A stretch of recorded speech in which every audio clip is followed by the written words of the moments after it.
আসসালামু আলাইকুম এভরিওয়ান, আশা করছি প্রত্যেকে ভালো আছেন এবং সুস্থ আছেন। প্রায় অনেকদিন হলো ভিডিও দিই না, কারণ ব্যস্ততা। আমি প্লেমথ মার্জান ইউনিভার্সিটির লেকচারার হিসেবে কাজ করছি, সো কাজের ব্যস্ততা থাকার কারণে ওইভাবে দেওয়া হয় না, বাট দেওয়াটা উচিত। অনেকে আমাকে ফলো করেন, আজকেও আমার এক ফলোয়ার ইউকেতে এসে আমার সাথে দেখা করলো।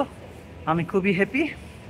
অ্যান্ড ইউকেতে হচ্ছে টিচিং অপরচুনিটিটা খুব ভালো। যারা টিচিংয়ে রিসার্চে মনোযোগ দিতে চান তাদেরকে বলবো আপনারা কিন্তু টিচিং প্রফেশনটাকে বেছে নিতে পারেন। টিচিং প্রফেশনটা এতটা কঠিন না, বাট আপনাকে একটু প্যাশন থাকতে হবে এবং আপনাকে কাজ করতে হবে।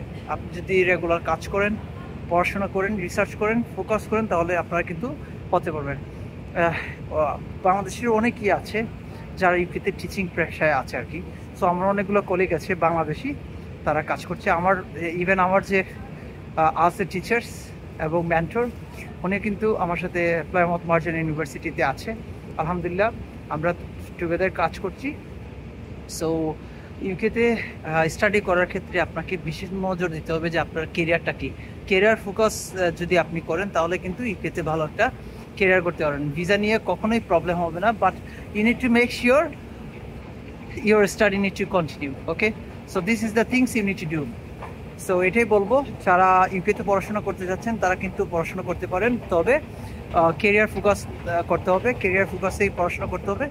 আপনি যদি কেরিয়ারটাকে ফোকাস না করেন তাহলে কিন্তু এসে জাস্ট পড়াশোনা করলাম, দ্যাটস ইট, আপনি কিন্তু কখনোই এদেশে সেটেল হতে পারবেন না। সেটেলের জন্য আপনাকে অবভিয়াসলি কাজ করতে হবে। This is the things we need to do. Okay, so যারা আসতে যাচ্ছেন তারা কিন্তু যোগাযোগ করতে পারেন। আমি কিন্তু কাজ করছি as per Global Pathways international student recruitment হিসাবে।